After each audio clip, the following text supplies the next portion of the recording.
Yo, badass coders, future coders, and engineer extraordinaires. In today's video, let's use VS Code to create a new Python project and create a virtual environment and a project file. We're going to keep it simple and short.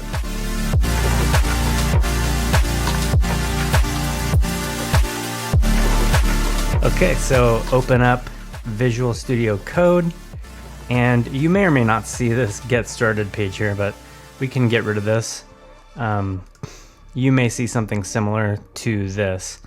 And so what we want to do to start to create a project within Visual Studio is come over here to the Project Explorer, the navigator, and you can select that. And you should see a plus sign icon with a document. And this allows you to create a new file. We want to start by creating a new folder. We can select open folder. Also, in the upper left-hand corner, you can go to the file button and create a new directory or folder in the workspace if you want. I'm going to select folder here. Just keep it easy. Let's go to desktop. We'll create a new folder here. We'll call this Python projects. Create. And you can see we have our Python project. We're going to select open to connect this directory with VS Code. And now we have our project folder here. And you can add a directory inside of the project, or you can create a new file here if you want. So a couple things before we get started. We want to set up an environment for our Python project. Here is the advantage to doing that.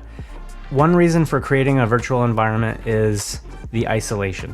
So we preserve our versioning for our packages, even down to Python itself, and we avoid or reduce the risk of conflicts between versioning, and dependency management is another option where if we're installing various libraries or packages, that we don't have issues with a mix match of versioning.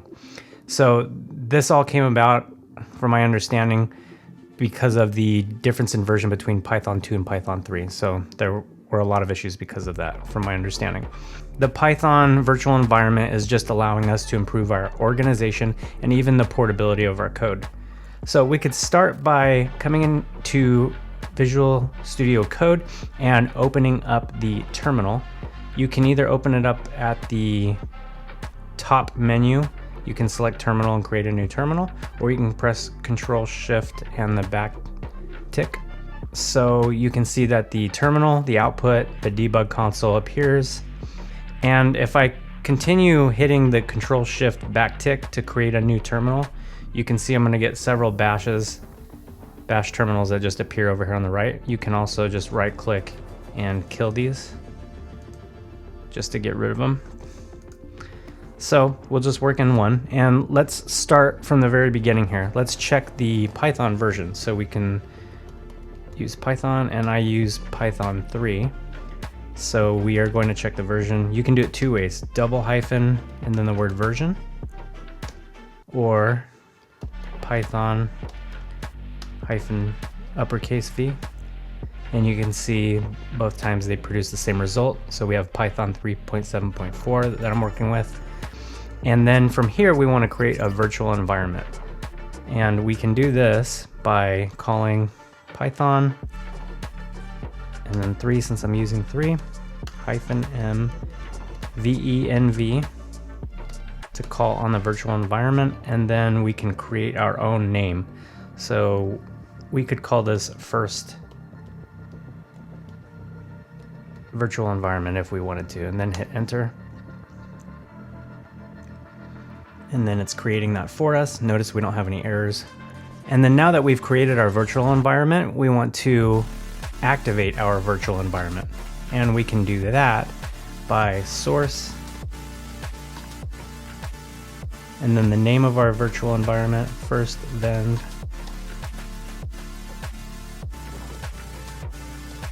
/bin/activate.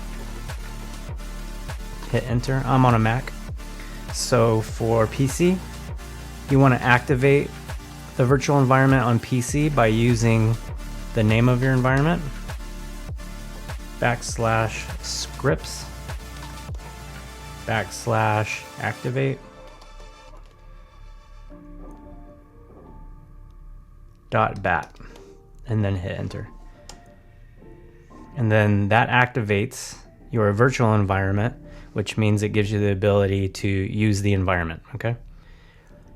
And next we want to use a package manager. So this helps us to install packages, and packages just have functionality within them, additional functionality. So we can use a package manager called pip, P-I-P.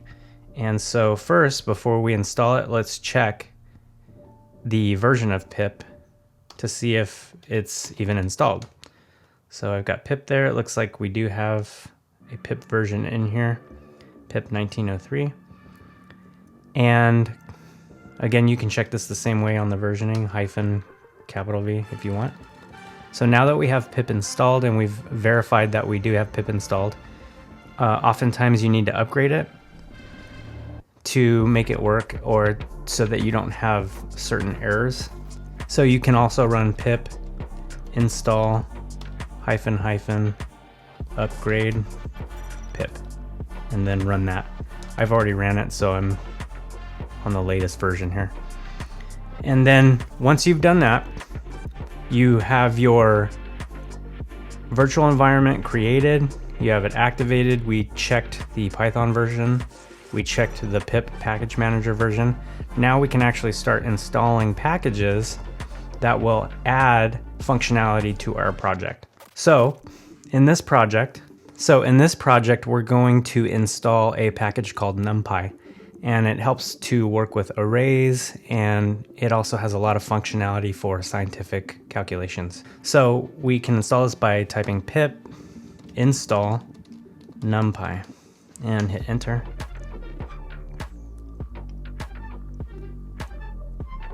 And we have a successful install. Oh, and so you can see here, because I am in a new virtual environment, you can see already how it separated the dependencies and all that I'm using in here from any of the other projects. So we do in fact have the opportunity to run an install on pip. Pip install upgrade pip. Okay, so now we're all up and running with Python 3 and with pip installed, and we have our virtual environment created and active. So now we can start building in here. So let's create our first file. I'm just gonna start the easy way, go over here to our Python project folder and create a file. Any Python files always need to have the file type of .py. So the suffix is .py, so we could just call this our main file .py. Hit enter, and then you can see we have the editor on the right where we can enter our code, and I can print as an example.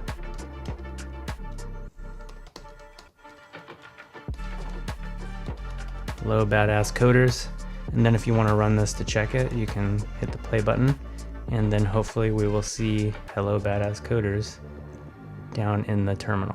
Okay. Another way that you can create files, if you want to use terminal, you can also create files. We can use Vim, and Vim is just an editor for terminal. So to use Vim, we type in vim, then we type the name of the file we want to create, second file, and then remember, for Python files we want the extension of .py. Hit enter. We are now inside of the file. This is where we can enter some text.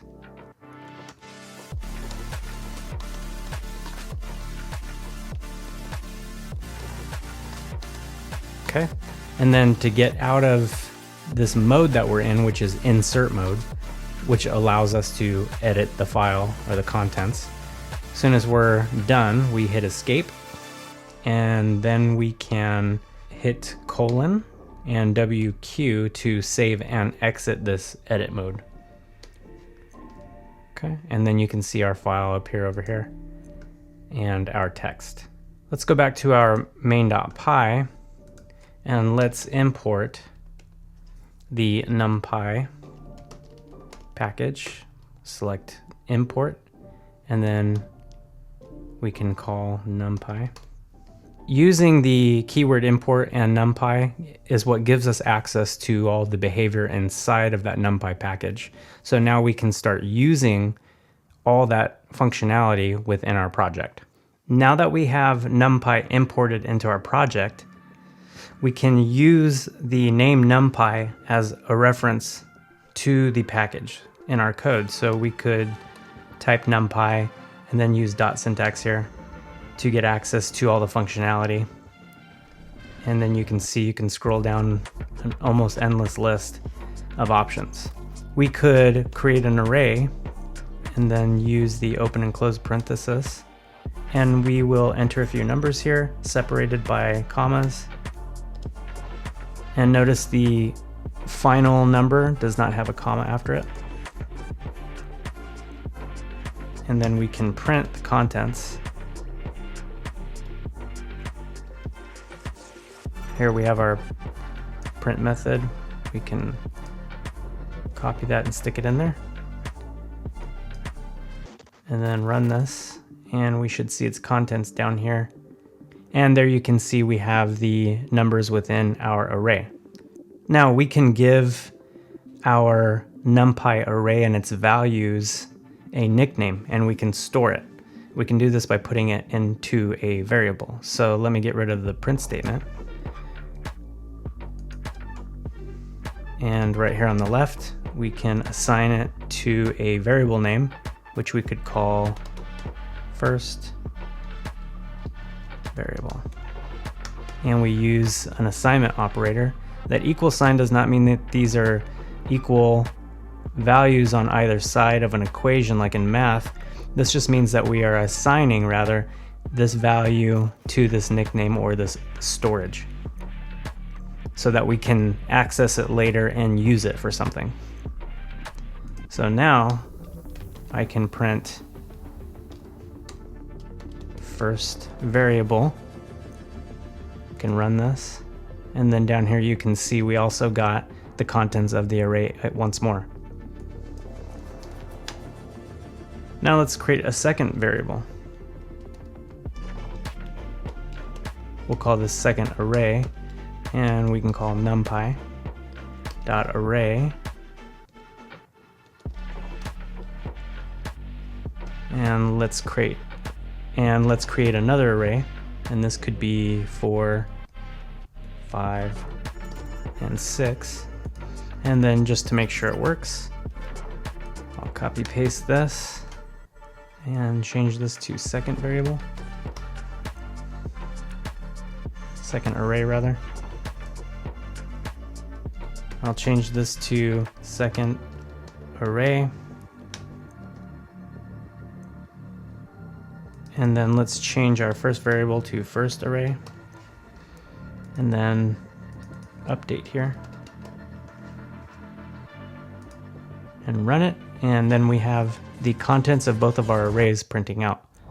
Also take note, we can give our import packages nicknames as well that we can use throughout our code. So if it's messy or too long to type the package name, we can follow this up with as, and then our nickname. So in this case, we could just abbreviate numpy for np. It doesn't have to be np. We could call this starfish if we wanted, right? Just for the description.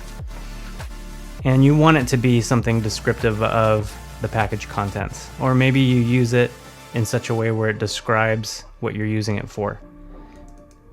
For the sake of this tutorial, we'll just call this star np fish. Not really. We'll just name this np. And then notice that you're going to get a warning here saying that it's not defined, so we can update this. And then just run this one more time to make sure that everything is still cohesive. There we go. Can actually make a little bit more space on the screen. Now let's look at the addition operator. As an example, we could say sum for our variable name equals 4 plus 2, and then we can print sum and run it. Then we should see 7 there. No, we'll see 6, 4 plus 2. And so we see our 6 there, there's our sum, and that's how the addition operator works, just like in math. So what we can do here is, let's say we wanted to add these two arrays together. We can call first array and second array, and then print result.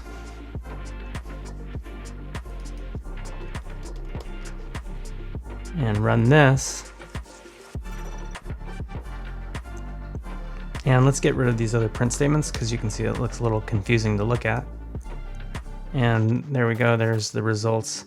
You can see that the location of each element within each array was actually added up instead of adding contents of each array together into one final array. So you'll notice that the first location for the first element is 4 here, and then in the first array it's the number 1. So 1 and 4 is 5, and then you can see the second item in each array is 5 and 2, which equals 7, and then you can see the 6 and the 3, which equals 9. So it's always good to look at the behavior and see what's happening within your code. And just a little information on traditional arrays. Notice that in our numpy arrays, when we ran the addition operator on both of our variables, which added the elements based off of their location, a traditional array is going to combine all the elements into a final array, and it won't actually add their values together to find a sum. So this is how you can kind of see the difference between the numpy package and then just using standard arrays in Python. So let's say we want to look at Java chip Frappuccino calories. I'm going there. He's going there. No. I'll just say 543, or maybe depending on like if you want 17 gazillion syrup shots, and it's only like 6,000 calories. And then maybe you, but you added the light whipped cream. That's how I roll, right there. Okay. And then let's see, maybe we've got like a cake pop going on. Unicorn cake pop. Let's see, maybe it's like 50 on a sunny day when those calories are burning off. Or, you know, we wanted that extra shot of espresso on our cake pop. I don't even know if that's a thing. It should be.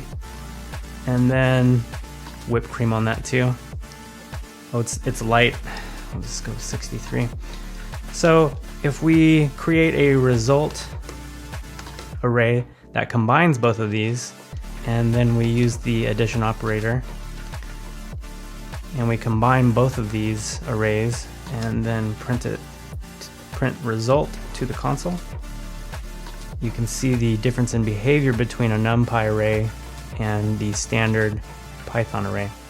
And then you can see down here, it took each element and added each element into a new array and gave each element their own address or location within the array, versus the numpy array is actually adding the values together that have the same location within each array. And then just notice the syntax of an array. It has open and closed brackets. And notice always that the last item in your array does not have a trailing comma. Otherwise, you can produce errors that way. So this was just a brief introduction to Python in VS Code and creating a virtual environment, installing and accessing packages for Python.